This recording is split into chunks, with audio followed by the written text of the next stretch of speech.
1963 Impala SS Convertible Restoration, Part 13. Let's go. Hey, I was really fortunate. I was able to actually find these in a reproduction. They're about $300 a pair. What they are reinforcements that go under the rocker panels, and they're convertible only. Yeah, it was a really lucky find. They're kind of rough. Didn't really know what I was going to do, but we have that figured out. Okay, so we're going to install this filler piece. It's actually a cover. Where this goes is in between the upper trunk deck and the outer wheelhouse. Ties all of that area together, and it actually covers the mounting, the frame mount. And since this is going to be a really exposed area, I want to replicate the factory with resistance welds. So we're going to set it up for that. We're going to sand the areas where the resistance welder has to work through. Doesn't work really well through EDP coat or a thick paint. So we're going to have to get that as thin as possible and apply some weld through primer. Okay, this is a very critical step. There are flanges behind this cover, and we are going to set it up for plug welds. Okay, we don't want to drill a hole in the wrong place, and there's nothing behind it. Yeah, I've done that once or twice, maybe 3 times. So you can see I'm kind of pinching that down, and I'm feeling behind the panel. So I want to put that mark exactly where it goes so we can punch through and set it up for a plug weld. Okay, and here we go. We're going to get all of these holes punched.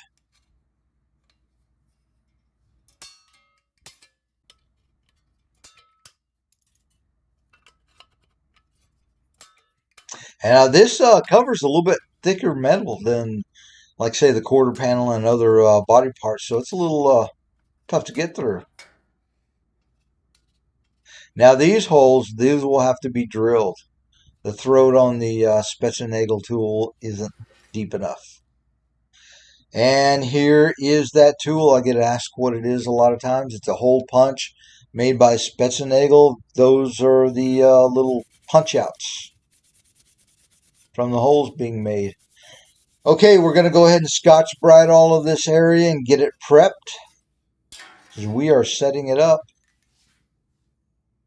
for weld-through primer. We don't sandwich any metal together that isn't prepped and primed or has the EDP coat. Now that's about $50 a can because it has zinc in it. So we want to be very sparingly with it. It doesn't really have to be that thick anyway. We're going to give it the full treatment before it's all said and done with primers, epoxies, top coats, paint. Okay, and this is another step that I always pay attention to. Now, this cover fits the flanges really nicely and flush. Otherwise, the tendency is to hold it in place with adjustable end pliers and then crimp it or crush it. That's going to distort it. We want a really nice fit so we don't get that distortion.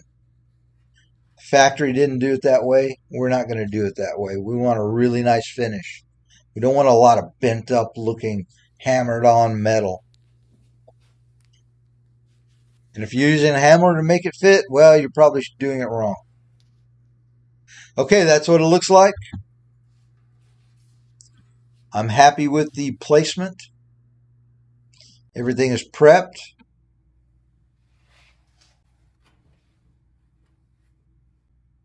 We're going to get the plug welds installed.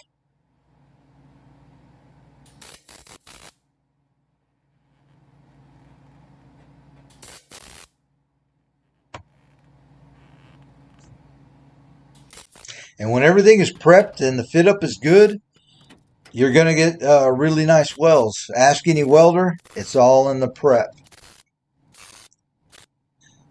Yeah, you don't prep it correctly, you're not going to get nice welds.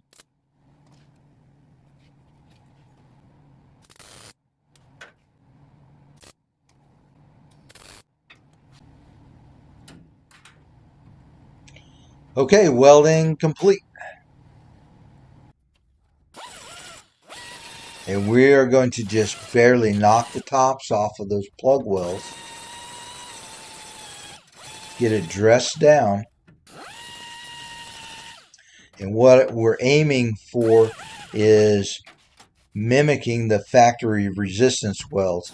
Now, all of these welds would have been done with a resistance welder.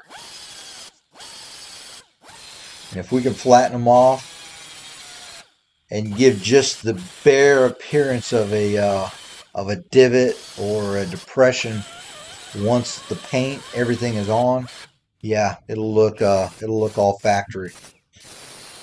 It's not really going to work with my resistance welder because the flange is a lot thicker. It's rated for about 18 gauge. Yeah, the rear flange is a lot thicker. It's not going to be we're not going to get a really good solid weld. So we're plug welding. And now I've switched over to a flap wheel, dressing it down even more. It's just a progression. We went from a grinding stone to a flap wheel. Now we've got a little mini DA and we are DAing it. I think that's probably 80 grit on there. And we'll come back with a Scotch-Brite. And if it's too rough before the Scotch-Brite, we'll 220 it.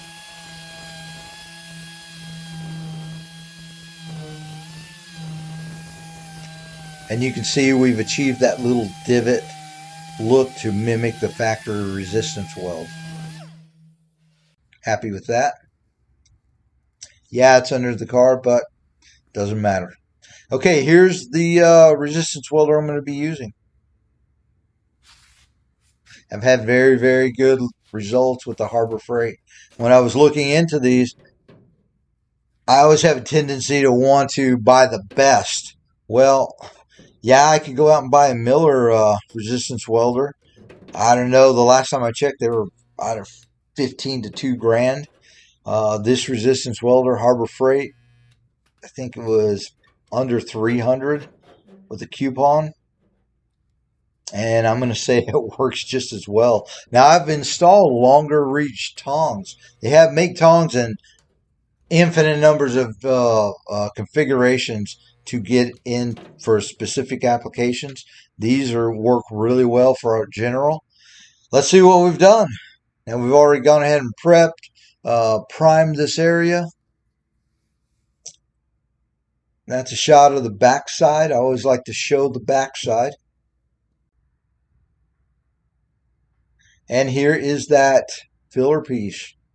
Installed, prepped, primed. Not distorted or bent up, hammered on. Good to go. Okay, now if you remember in the last video, we saved the trunk gutters. We're going to be reusing those. The aftermarkets, yeah, I'd rather use the original. So we're prepping these, and we're just wire wheeling them, getting all of the loose or flaky type rust off, because we're going to be prepping those also with a coating, and it is an encapsulator. And just like we always do, we usually use POR 15 on parts like this. We used it on the entire inner structure, I think, in the last video. And it's good to go on this. And this is specifically made to go over light rust.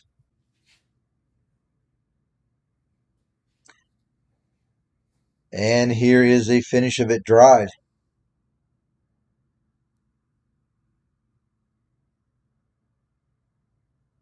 We always just want to be thorough and do all of the steps. We don't skip steps. And our quarter panel is going to fit inside that and be welded. And here's a shot of the underside. Okay.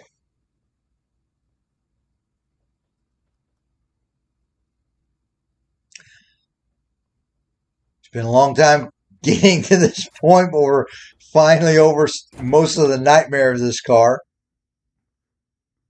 Lower trunk pan.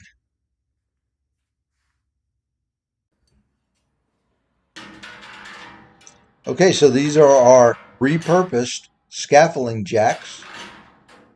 What I do with these, I've made them so they'll slide into the frame fixture. And they have a turnbuckle, so now they are adjustable. It works so well. Love these. I guess a guy could make like a little tripod stand. And yeah, that'd be really nice too. Somebody probably already made it. But anyway, what we're doing is we're leveling these out. Now, there's going to be some fine adjustments later, but we want to start level. And that is going to hold the rear brace of our trunk pan. But first, we're going to go ahead and prep the leading edge of the lower trunk pan. And we are going to be plug welding through these holes.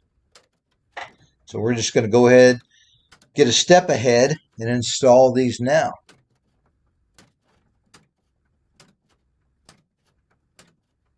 And thinking ahead means less time translates into less time and money for the customer. And that's what we always try to keep the customer in mind. Try to do it efficiently, all the work like I was paying for it.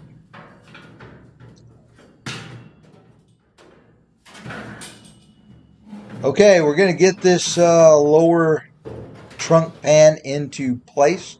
Now we're not going to weld it. We don't want to do that yet because we have to check the fit of the quarters, mock up the quarters, and those trunk filler pieces. But what we are going to do is hold it in place with some self-tapping screws.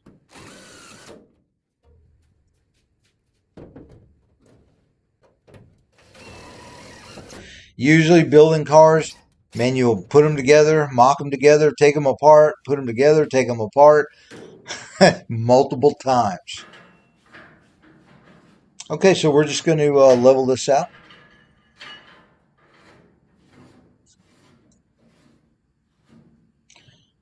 Now you see the how much I like these little turnbuckle inverted scaffolding jacks.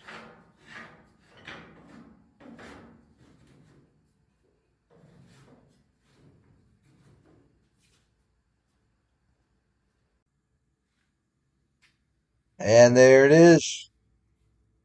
Everything is fitting really nicely. Yeah, this lower trunk pan, man, all of the flanges, not the center of it, luckily, but all the outer flanges and edges, man, really got bent up in the shipping process, stretched. Well, we'll take care of all that later. Yeah, you can see how bent down that is. Big buckle right there on the end. But we do have a nice fit where we are putting this thing together. I can live with that.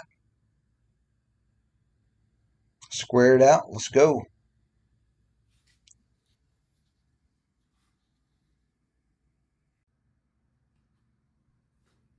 Okay, they don't make a replacement quarter panel for a convertible. So in the last video, we had prepped this area because we're going to be grafting the new quarter panel onto it. And we are going to cut that. You can see this is the coupe and hardtop quarter panel. Completely different edge. So we're going to preserve that top area on the original, and we're going to make a really conservative cut. Yeah, it'd be a nightmare to cut this wrong. Yeah, ask me why. I know. Yeah, I've cut plenty of things wrong and had to come back and fix it. Yeah, we want to. We don't want to make more work for ourselves. That's for sure. Measure twice, cut once. We'll measure 3 or 4 times and cut once. Okay, a little revision there. And always our little hash marks. And even though this is a rough cut, we still want to make as nice and straight a cut as possible.